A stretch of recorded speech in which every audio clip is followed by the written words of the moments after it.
In this Python tutorial, you're going to learn everything you need to know to start programming in Python.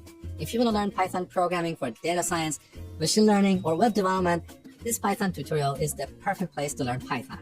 You don't need any prior knowledge in Python or programming in general. I'm going to teach you everything from multi-purpose programming language, so you can use it for a variety of different tasks. You can use Python for machine learning and AI. In fact, Python is the #1 language for machine learning and data science projects. Python is also very popular in web development.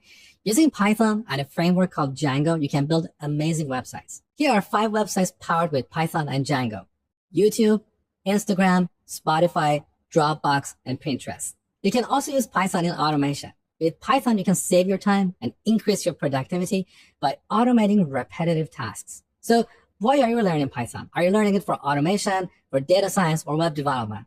Let me know in the comment section below. All right, the first thing I want you to do is to head over to python.org to download the latest version of Python. So you go to Downloads and select the latest version of Python. Here in your Downloads folder, you should see this package. Simply double-click it. You're going to see this Python installer. If you're on Windows, you will see this checkbox over here. Add Python to path. Make sure to check it. It's really important. Otherwise, you're not going to be able to follow this tutorial. Simply click on Continue. Again, one more time. Agree with the terms and install the latest version of Python. Now here you need to enter the username password of your computer. So let's do that real quick. Next, you need to install a code editor. We use a code editor to write our code and execute it. The most popular code editor for Python is PyCharm. You can get it from jetbrains.com/PyCharm. So on this page, click on Download. You should see 2 different editions. One is the Professional Edition, which is commercial. And we also have this Community Edition, which is free and open source. So we're going to download the Community Edition. Now in your Downloads folder, you should have this package. Let's double-click it. If you're on Windows, you're going to see an installation wizard. So simply click on the next button until you install PyCharm. If you're on a Mac, you need to drag this PyCharm and drop it onto the Applications folder. Now, let's open it. The first time you open PyCharm, you have to configure a few settings. We don't want to spend time on this. So over here, you're going to click on Skip Remaining and Set Defaults. Now let's create a new project. Over here, we can specify the location and the name of our Python project. So let's append Hello World to this path. This is where our Python project is going to be saved. So let's click on Create. In this window, you can see the content of our project. So here's our Hello World project. Currently, we have only one folder inside this project, that is VN, which is short for Virtual Environment. We'll talk about virtual environments in the future. So currently, we don't have any Python files inside this project. A real application can consist of tens or hundreds or even thousands of Python files. So let's right-click on the project name and go to New Python File. We're going to call this file App. Now we can collapse this project window by clicking on this icon. So now we have more space. Let's write our first Python code. We're going to write print all in lowercase, then add parentheses, then add quotes, either single quotes or double quotes. And inside these quotes, we're going to write Hello World. So this is what we call a string. A string means a string or sequence of characters. In simple words, that means textual data. So in Python and in many other programming languages, whenever we're dealing with textual data, we should always surround our text with quotes. In Python, we can use single or double quotes. Now, this print you see here is a function built into Python, and we can use it to print a message on our application window. So let me show you how to run this code. On the top, we go to the Run menu, and then select Run. Note that there is a shortcut associated with this command. I always use shortcuts because they increase my productivity. So let's click on this. Now, select App, and over here, you can see this little window. This is what we call the terminal window, and it shows the output of our program. So here's the Hello World message. printed in the terminal window.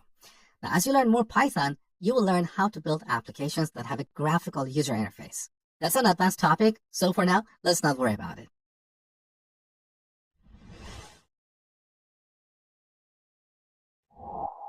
Alright, now let's talk about variables.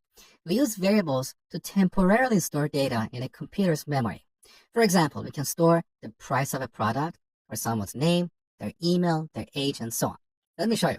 So, to declare a variable, we start by typing a name for that variable. Let's say age. Then we add an equal sign, and then we type a value. Let's say 20. So with this, we're storing the number 20 somewhere in our computer's memory, and we're attaching this age as a label for that memory location. So now we can read the value at this memory location and print it on the terminal. So instead of printing hello world, we want to print the value of the age variable. So I'm going to delete what we have inside parentheses and type age. Note that I'm not adding quotes, because if I run this program, we'll see the text age on the terminal. We don't want that. We want the value of the age variable. So let's remove the quotes and print the value of the age variable. Now here on the toolbar, you can click on this play icon to run your program, or you can use the shortcut that I showed you in the last video.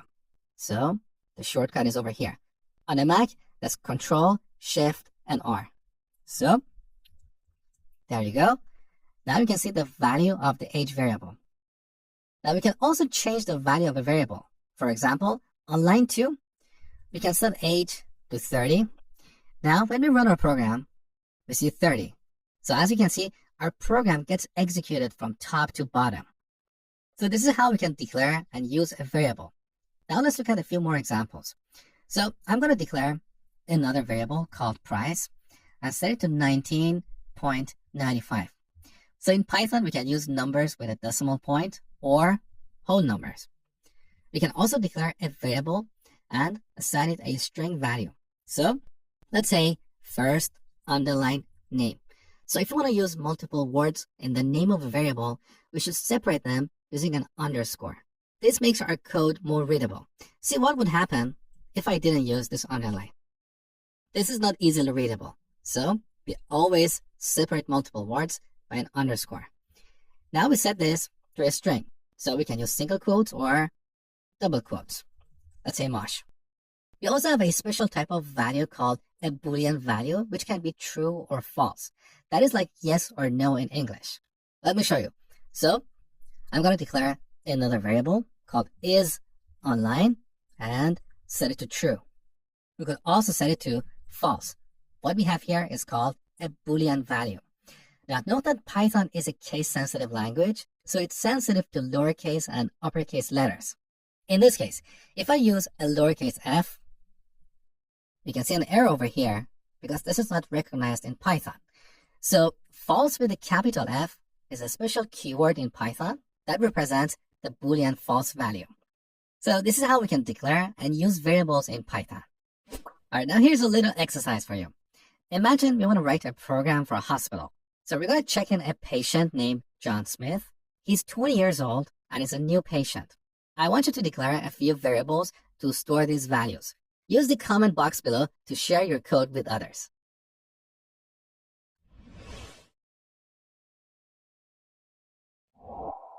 In this tutorial, I'm going to show you how to receive input from the user. So in Python, we have another built-in function called input. We use this to read a value from the terminal window. Let me show you. So we add parentheses, then we type a string. Here we can type a message like, what is your name? We add a question mark followed by a space. You will see why we need this space in a second. So let's run this program. We get this message. Now we have to enter a value. So we click over here. Now you can see that the caret is separated from the question mark. This is because of the white space that we added over here. So now we have to type a value, let's say John. When we press enter, this function will return the value that we entered in the terminal window. So we can get that value and store it in a variable. So let's declare a variable called name and set it to the return value of the input function. Now we can print a greeting message for this user. So we use the print function. We say, hello, We add a space. Now, after the string, we want to add the value of the name variable. So we use a plus sign and then type name. What we're doing here is called string concatenation. So we're combining this string with another string. Now let's run our program and see what happens. So what is your name? Mosh. Now we get this message, hello Mosh. So this is how we can use the input function in Python.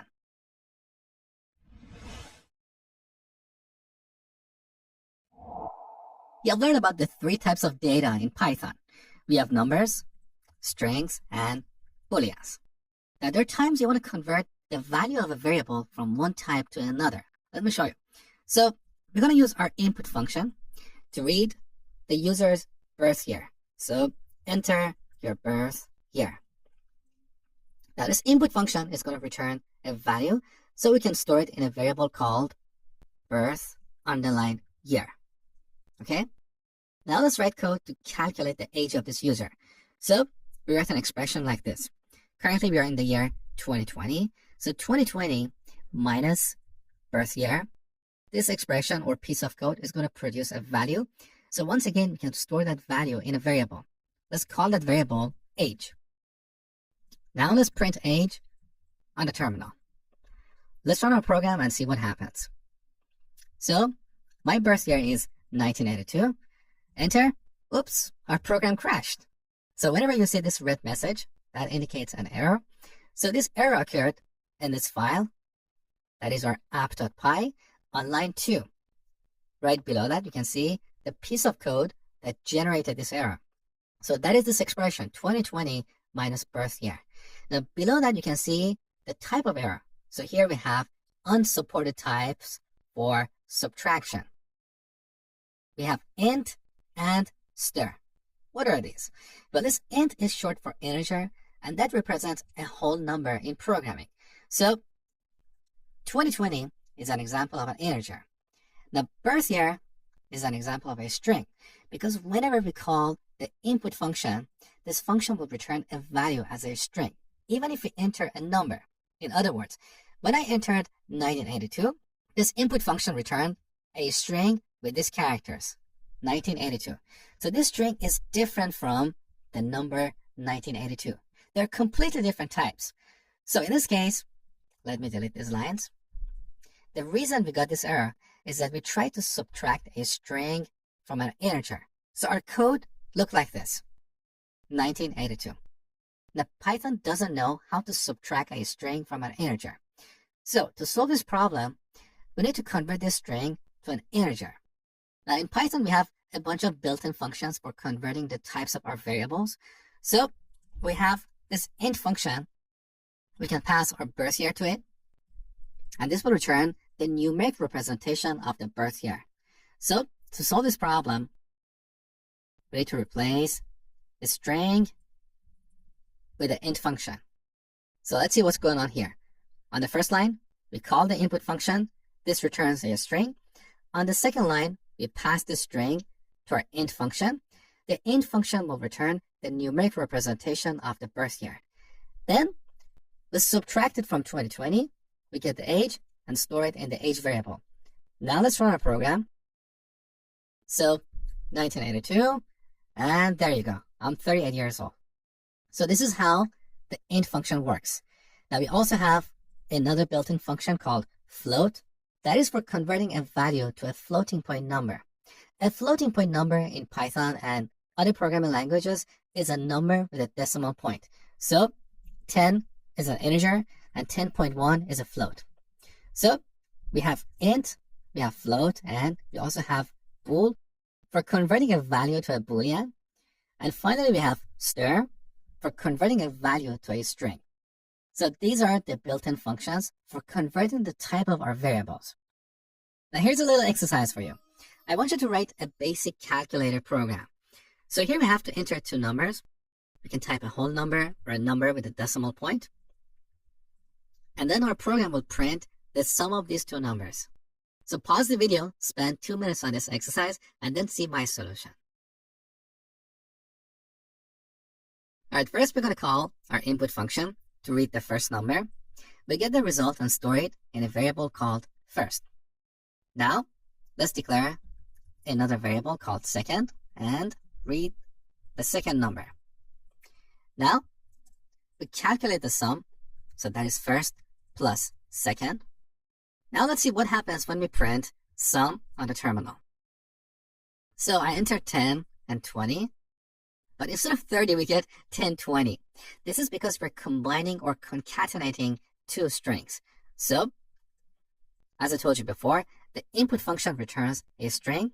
So, this line will be equivalent to first equals 10. We're dealing with a string, not an integer. Similarly, second is going to be 20 as a string. So when we combine two strings, 10 plus 20, we'll get 1020 because we're dealing with textual data, okay?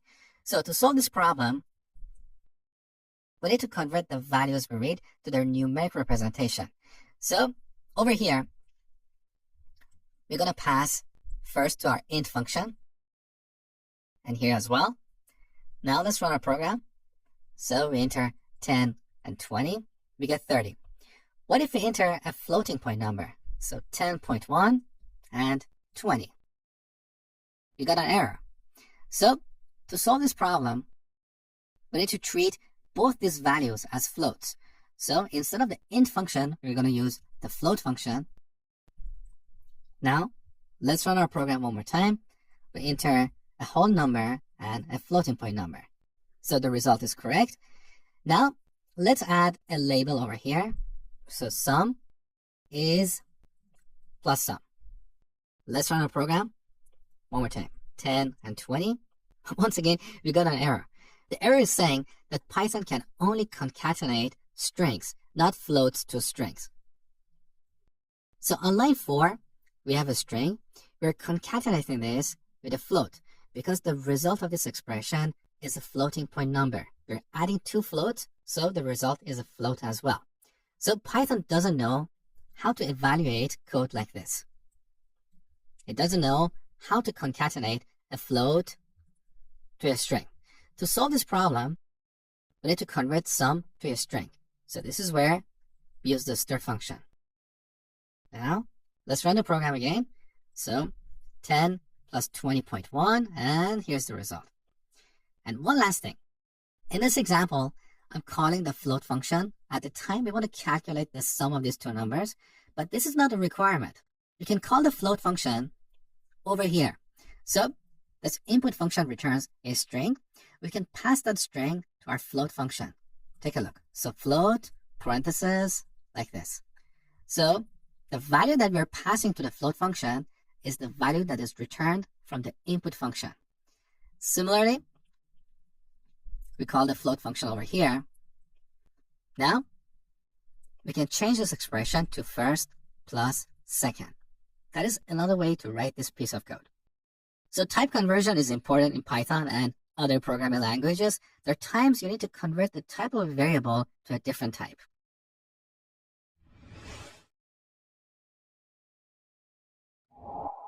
In this tutorial, I'm going to show you a bunch of cool things you can do with strings in Python.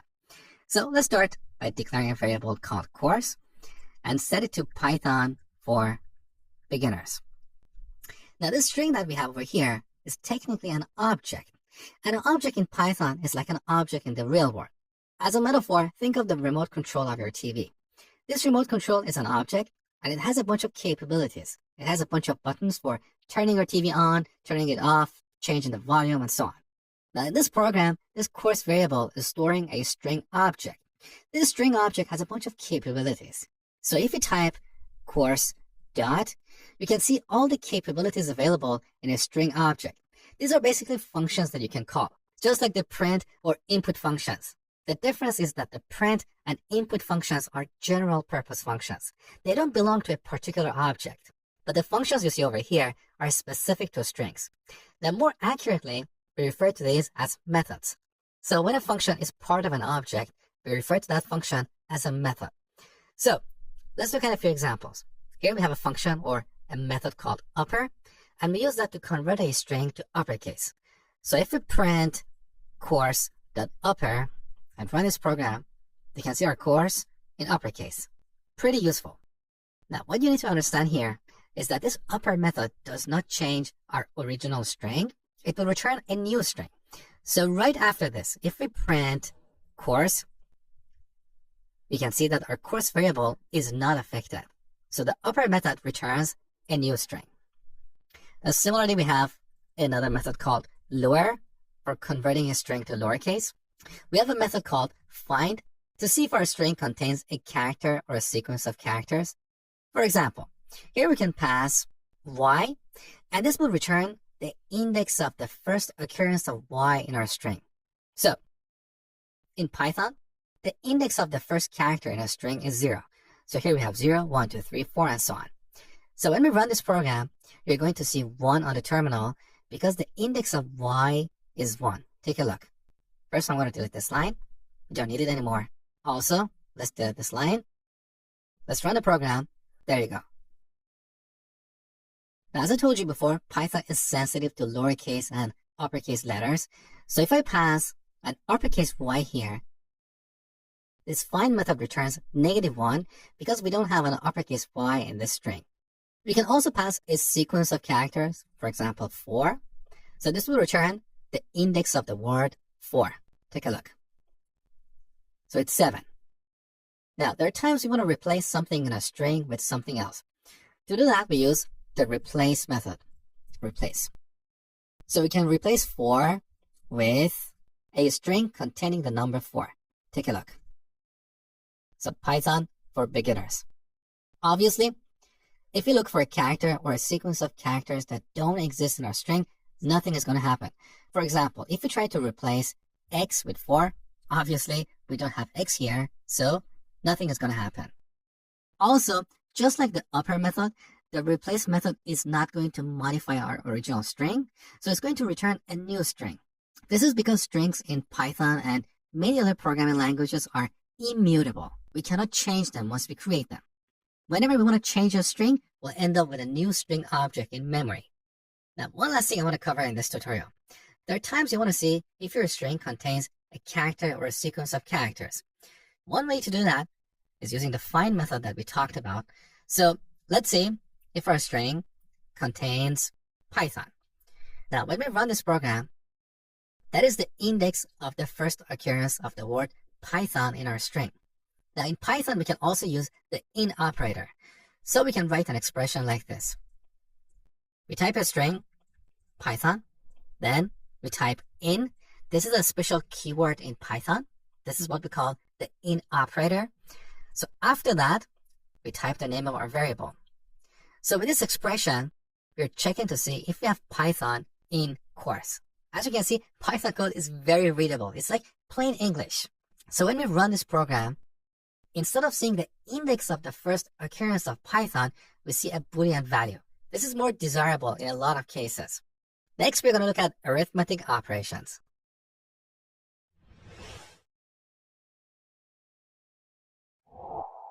In this tutorial, I'm going to show you the arithmetic operators that we have in Python. These are the same arithmetic operators that we have in math. For example, we can add numbers, we can subtract them, multiply them, and so on. So let's print 10 plus 3. When we run this program, we get 13. So this is the addition operator. We also have subtraction, we have multiplication, and division. Now technically we have two different types of division operators. We have a division with 1 slash and another with 2 slashes. Let's look at the differences. If we use a single slash, we get a floating point number that is a number with a decimal point. But if we use double slashes, we get an integer, a whole number. We also have the modulus operator that is indicated by a percent sign, and this returns the remainder of the division of 10 by 3. So that is 1. And finally, we have the exponent operator that is indicated by 2 asterisks. So this is 10 to the power of 3. So when we run this, we get 1,000. Now, for all these operators that you saw, we have an augmented assignment operator. Let me explain what it means. So let's say we have a variable called x, and we set it to 10. Now we want to increment the value of x by 3. So we have to write code like this. X equals x plus 3.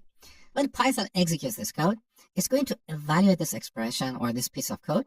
The result of this expression is 10 plus 3, which is 13. Then it will store 13 in the X.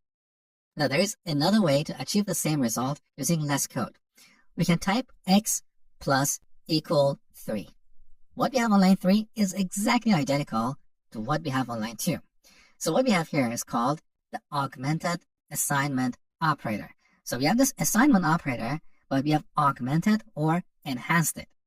Now here we can also use subtraction to decrease the value of X by 3. We can use multiplication and so on. So these are the arithmetic operators in Python.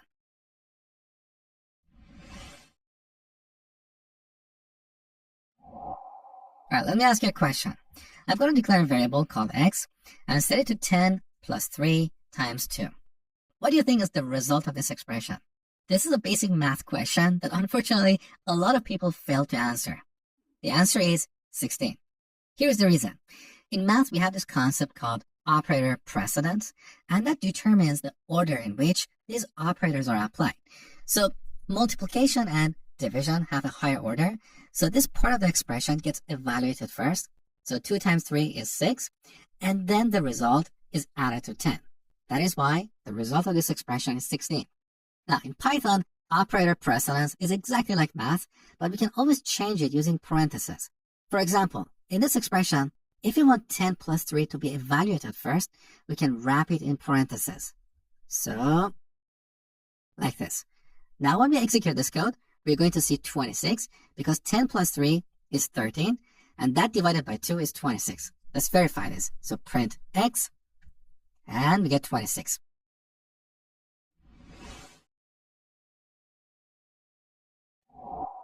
So you learned about the arithmetic operators in Python. Now in Python, we have another set of operators called comparison operators. We use these operators to compare values. Let me show you. So I'm going to declare a variable called X and set it to an expression like this. 3 is greater than 2. So what we have here, this piece of code, this expression is called a Boolean expression because it produces a Boolean value. So in this case, because 3 is greater than 2, the result of this expression is the Boolean true. So if we print X, we get true on the terminal. So here's the greater than operator. We also have greater than or equal to. We have less than. We have less than or equal to. Here's the equality operator, which is indicated by 2 equal signs. Do not confuse this with the assignment operator. So here we're comparing 3 and 2 for equality. So if we run our program, we see false because 3 does not equal to 2. So here's the equality operator. We also have the not equality operator that is indicated by an exclamation mark followed by an equal sign. So let's quickly recap. Here are the comparison operators we have in Python. Greater than or equal to, less than or equal to, equal, and not equal. These operators are extremely important in real Python programs because quite often we have to compare values to evaluate certain conditions. You're going to see that soon.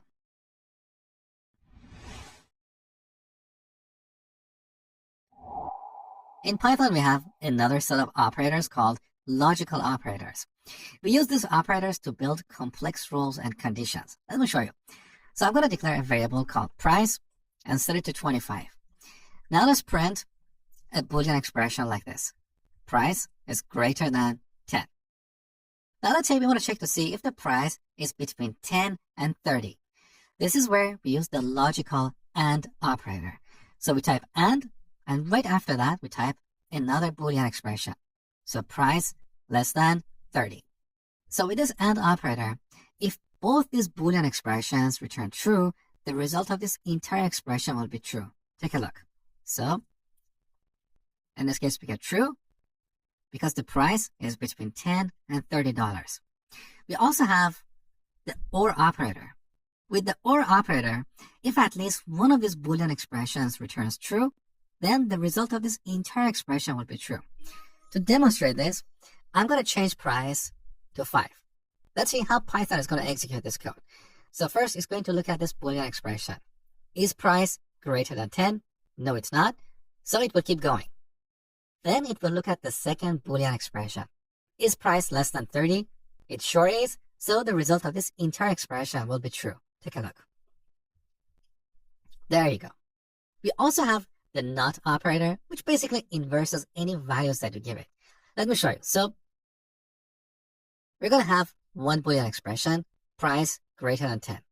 The result of this expression is false. Now, if we apply the not operator, this will inverse false to true. So when we run the program, we get true. So let's quickly recap. In Python, we have three logical operators. We have logical AND, which returns true if both expressions return true. We have logical OR, which returns true if at least one expression returns true. And we have NOT, which inverses any value that we give it.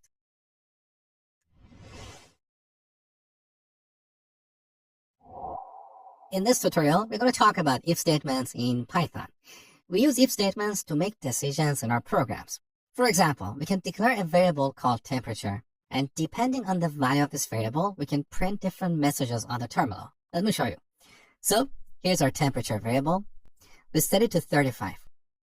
Now let's say if temperature is greater than 30, we want to print a message saying it's a hot day.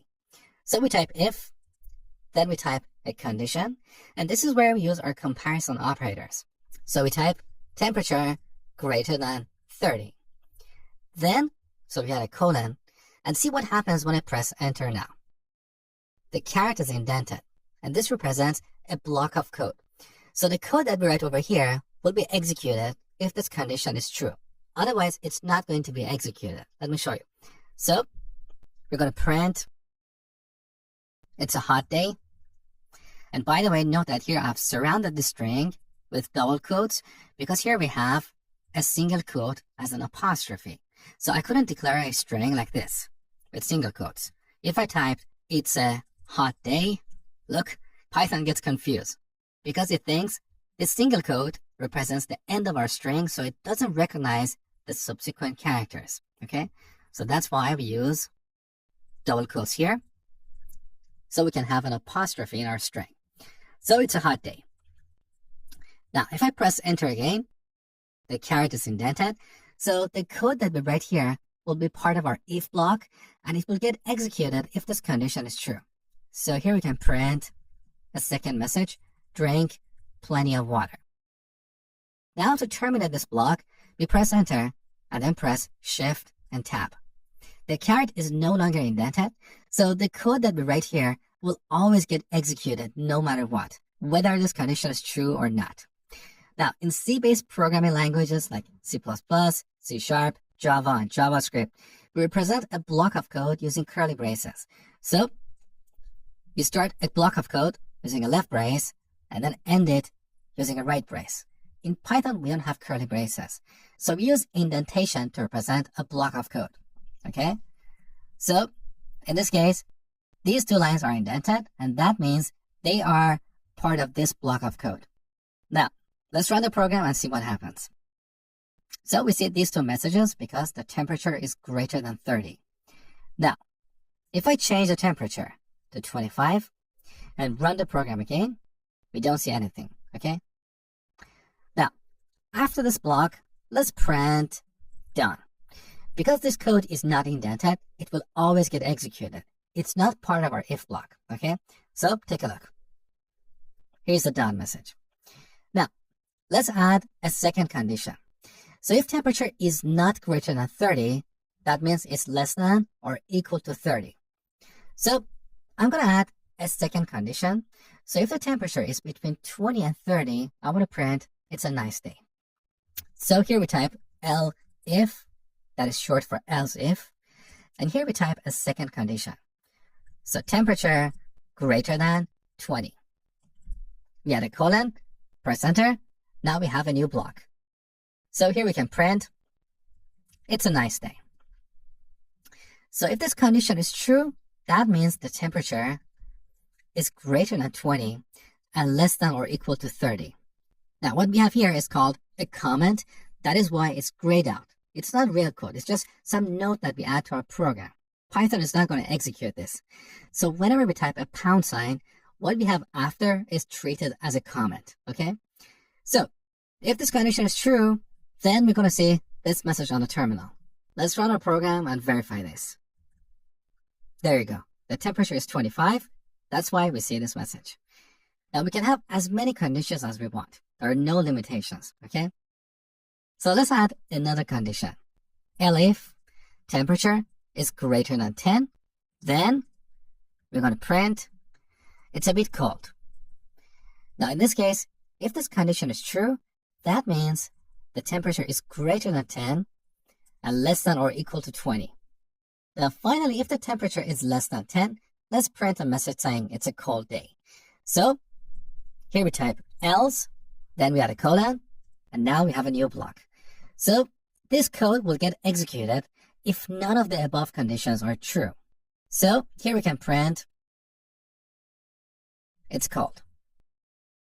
So this is how we use if statements to make decisions in our programs.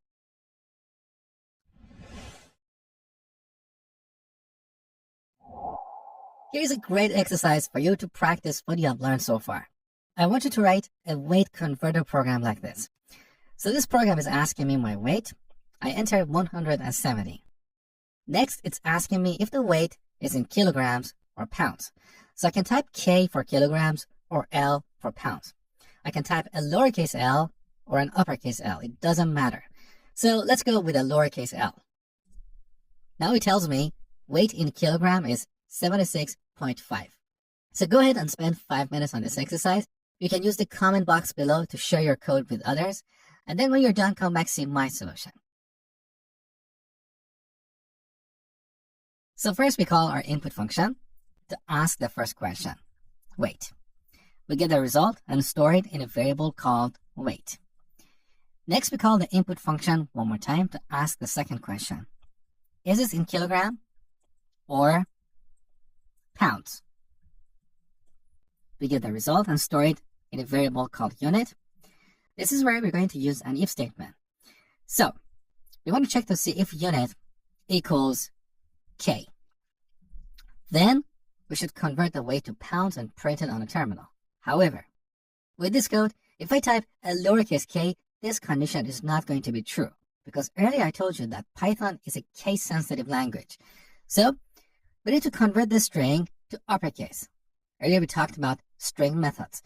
So if you type dot, I can see all the functions or methods available in a string object. So we use the upper method, and this returns a new string in uppercase. Now, if this condition is true, first we need to convert the weight to pounds. So we declare a new variable called converted, get the weight, and divide it by 0.45. And then we can print this on a terminal. So we say weight in pounds is, then we append converted. Now, to terminate this block, we press Shift and Tab, else, colon. So if this condition is not true, that means the weight was entered in pounds, so we need to convert it to kilograms. Once again, we declare a variable, converted, and set it to weight times 0.45. And then we print weight in kilograms. And here we concatenate this string with converted.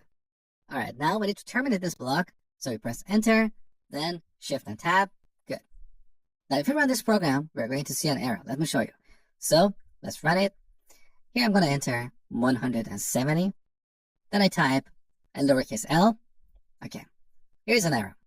Can't multiply sequence by non-int of type float. So this is where we got this error when we try to multiply the weight by 0.45. So that is line 7 in our code. Now, the reason this is happening is because the weight variable is storing a string object. Because earlier I told you, the input function always returns a string. So here we need to convert the weight to a number. We can either use the int or the float function. Let's run the program one more time. So 170 in pounds. Here's a second error. Can only concatenate string, not float to string. And that error occurred over here when we try to print the weight in kilograms. So look at line 7. In this case, weight is an integer. We are multiplying an integer by a float, and the result of this operation is going to be a float. Now on line 8, we are trying to concatenate or combine a string with a float, and Python doesn't know how to execute this code. To solve this problem, we need to convert this float to a string. So here we use the built-in stir function. Let's run the program and see what happens. So 170 in pounds, and here's my weight in kilograms. Now let's try entering a weight in kilograms. So run it one more time. Let's say 76 kilos. Here we get a familiar error. Can only concatenate string to string, not float. So this error occurred on line 5, where we try to concatenate a string to a float. So once again, we need to convert this to a string object. Now, let's run the program one more time. 76 kilos is equal to 168 pounds. Hey guys, I just wanted to let you know that I have an online coding school at codewithmosh.com where you can find plenty of courses on web and mobile development. In fact, I have a comprehensive Python course that teaches you everything about Python from the basics to more advanced concepts. So after you watch this tutorial, if you want to learn more, you may want to look at my Python course. It comes with a 30-day money-back guarantee and a certificate of completion you can add to your resume. In case you're interested, the link is below this video. In this tutorial, we're going to talk about while loops in Python. We use while loops to repeat a block of code multiple times. For example, let's say you want to print the numbers 1 to 5. A poor way of doing this is writing code like this. Print 1, then print 2, print 3, print 4, and print 5. Now, why is this a bad approach? Well, what if you wanted to print the numbers 1 to 1 million? We don't want to write 1 million lines of code, each line printing a number. This is where we use while loops. So we'll start off by declaring a variable like I and set it to our initial number, let's say 1. Then we type while, and here we type a condition. So once again, we can use our comparison operators. Let's say I less than 5, less than or equal to 5. As long as this condition is true, then the code that we write inside of the while block will get executed. So here we type a colon and press enter. Now we have a block of code. In this block, we can print I, and then we need to increment I by 1. So we set I to I plus 1. If you don't do this, I will always be 1, and this block of code will get executed indefinitely. It will never terminate. Basically, our program will continue running until it runs out of memory. So in the first iteration, I is 1, it's less than 5, so Python is going to execute this block of code. It will print 1 on the terminal, and then I becomes 2. Then the control moves back over here. So Python evaluates this condition. 2 is less than or equal to 5, so the condition is true, and once again, Python is going to execute this block one more time.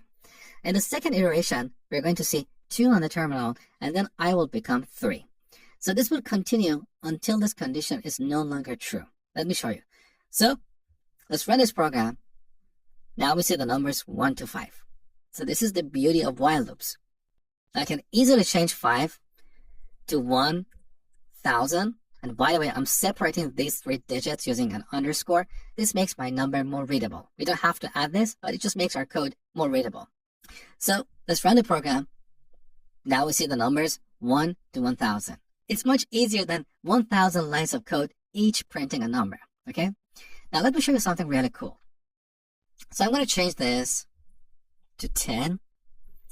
Now, instead of printing I want to print an expression. So I'm going to multiply I by a string, an asterisk.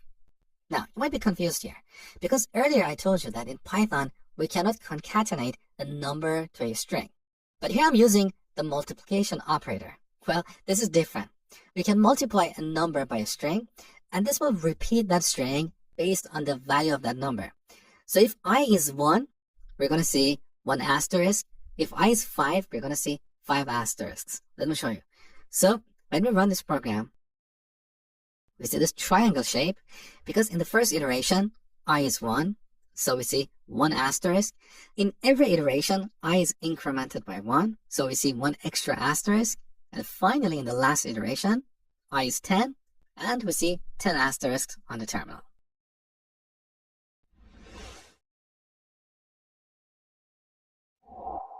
So you have learned about three types of data in Python. We have numbers, which can be integers or floats. We have booleans and strings. These are what we refer to as primitive or basic types in Python. Now in Python, we have a bunch of complex types as well. These complex types are very useful in building real applications. In this tutorial, we're going to talk about lists. We use lists whenever we want to represent a list of objects, like a list of numbers or a list of names. Let me show you. So I'm going to declare a variable called names and set it to a list of names. So here we add square brackets to represent a list. And now we can add one or more objects inside this list. In this list, we add a bunch of names like John, Bob, Mosh, Sam, and Mary. So we separate these elements, these items, using a comma, okay? Now, let's print our list. So print names. Take a look. It comes out exactly like how we wrote it. Now we can also get individual elements in this list. For example, if we want to get the first element in this list, here we type a pair of square brackets, and inside the square brackets, we type an index. The index of the first element in this list is 0. So now, when we run this program, we're going to see John on the terminal. There you go.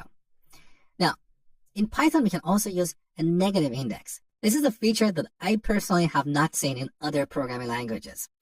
So, if 0 represents the first element in this list, what do you think -1 represents?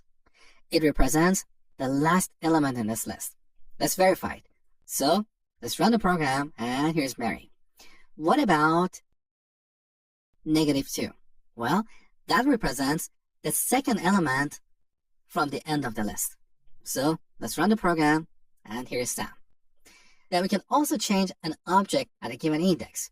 For example, let's say here we made a mistake, and this John should not be spelled with an H. So, we need to reset it. We type names of 0. Now we treat this like a regular variable. So we set it to a new value. We set it to John without an H.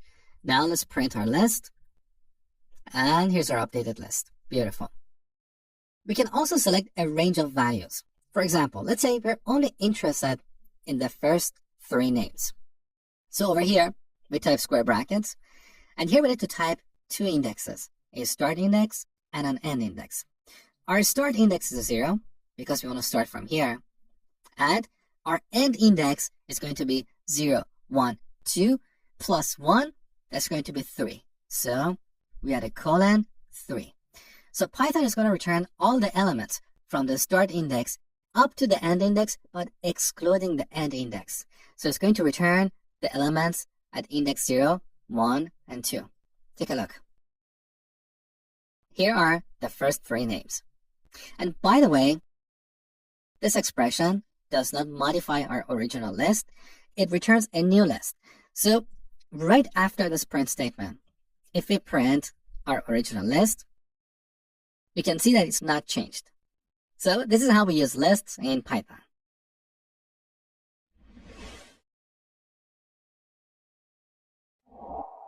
Earlier I told you that strings in Python are objects.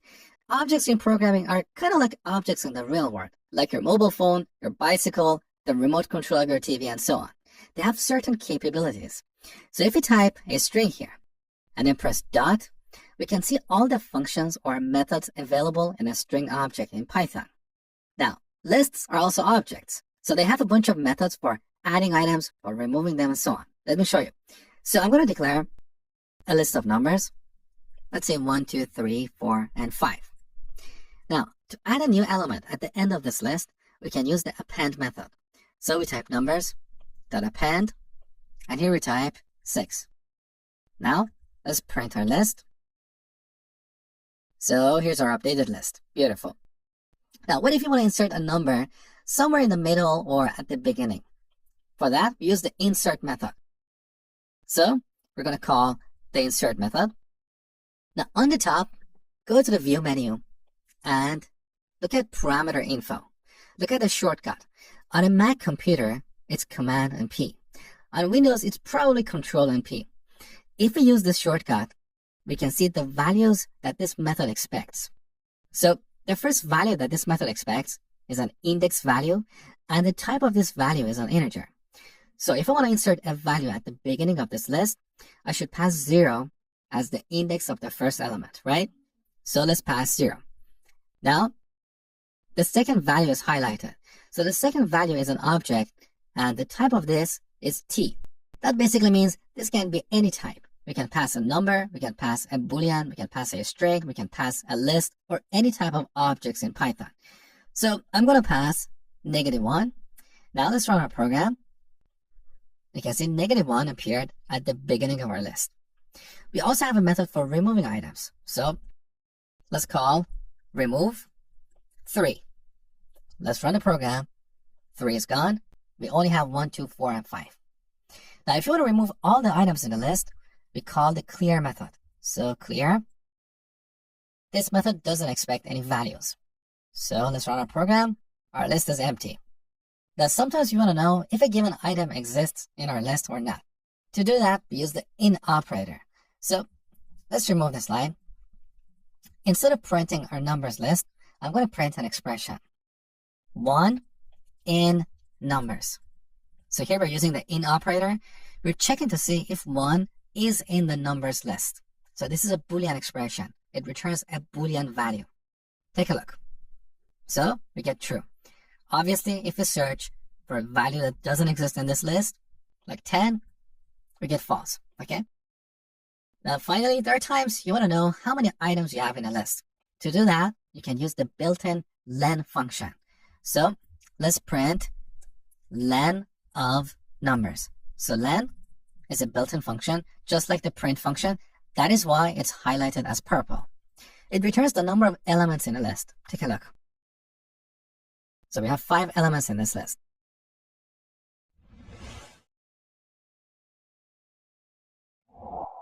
When writing Python programs, there are times you want to iterate over a list and access each item individually. Let me show you. So I'm going to declare a list of numbers. 1, 2, 3, 4, 5. Now, if we print this list, it comes out exactly like how we wrote it, using the square bracket notation. But what if we wanted to print each item on a separate line? That is where we use the for loop. Let me show you. So we're not going to print the entire list.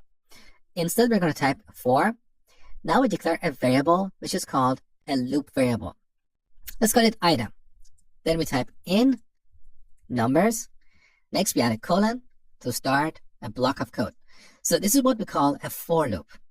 With this for loop, we can iterate over all the items in this list. In each iteration, this item variable is going to hold one value. So in the first iteration, item is going to be equal to 1. In the second iteration, it's going to be equal to 2, and so on. So now if we print item and run our program, we see each item on a new line.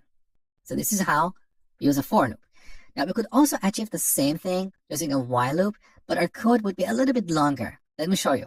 So we would have to start by declaring a loop variable outside of our while loop.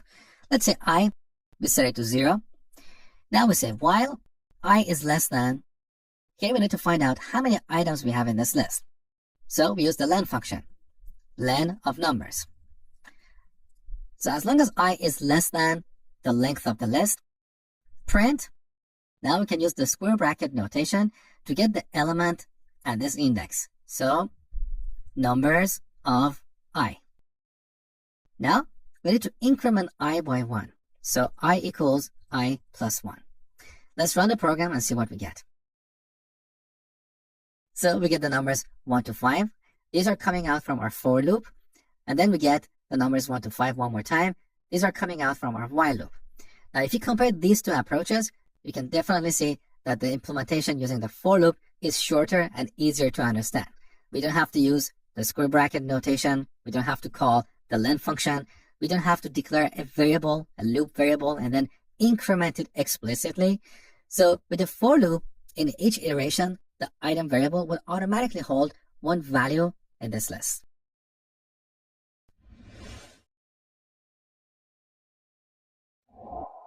In this tutorial, we're going to talk about the range function in Python. We use the range function to generate a sequence of numbers. Let me show you. So we type range. This is a built-in function, just like the print and input functions. Here we can pass a value like 5. and this will return a range object. A range object is an object that can store a sequence of numbers. Let me show you. So let's call that numbers. So this is a range object. In this object, we're going to have the numbers 0 to 5, but excluding 5. Now, if we print numbers, we're going to see this message, range of 0 to 5, not the actual numbers, because this is the default representation of a range object. To see the actual numbers, we need to iterate over this range object using a for loop. In the last video, you learned how to iterate over a list using a for loop, but we can also iterate over a range object using a for loop. Basically, we can use the for loop with any object that represents a sequence of objects. So instead of printing numbers, we're going to use a for loop for number in numbers, colon, we're going to print number. Take a look. Now we see the numbers 0 to 4. So range of 5 generates a sequence of numbers starting from 0 up to the number we specify here. Now if we supply two values, the first value is going to be considered the starting value, and the second value is going to be considered the ending value, and it's going to be excluded. So range of 5 to 10 is going to generate the numbers 5 to 9. Take a look. There you go. Now we can also supply a third value, and that will be used as a step. So let's say instead of having a sequence of numbers like 5, 6, 7, 8, 9, we want to jump 2 numbers at a time. So 5, 7, 9, and so on. So here we pass 2 as the step. Take a look.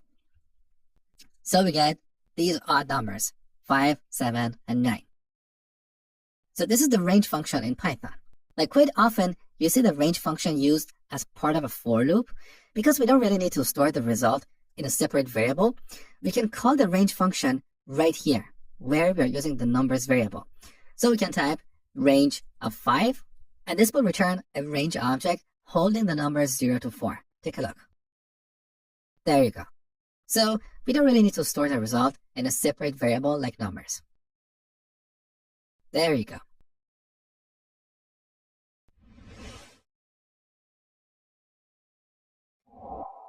In this tutorial, we're going to talk about tuples in Python. Tuples are kind of like lists. We use them to store a sequence of objects, but tuples are immutable, which means we cannot change them once we create them. Let me show you. So I'm going to start by defining a list of numbers, 1, 2, 3. Now we use square brackets to define a list and parentheses to define a tuple. So now this numbers variable is storing a tuple. If we try to reassign, let's say the first element, we're going to get an error. Tuple object does not support item assignment. So this is what I meant by tuples are immutable. They're unchangeable. Also, if we type numbers dot, you don't see any methods like append, insert, remove, and so on. We only have count and index. Count returns the number of occurrences of an element. For example, if we have, let's say, 2 3s in this tuple and call count of 3, this will return 2. The other method we have here is index, and this returns the index of the first occurrence of the given element. Now, these other methods you see here that start with an underscore, they're called magic methods. It's an advanced topic, and I've covered it in detail in my complete Python programming course. If you're interested, the link is down below this video. So, tuples are immutable. We cannot change them once we create them. Now, practically speaking, most of the time you would be using lists, but there are times that once you create a list of objects, you want to make sure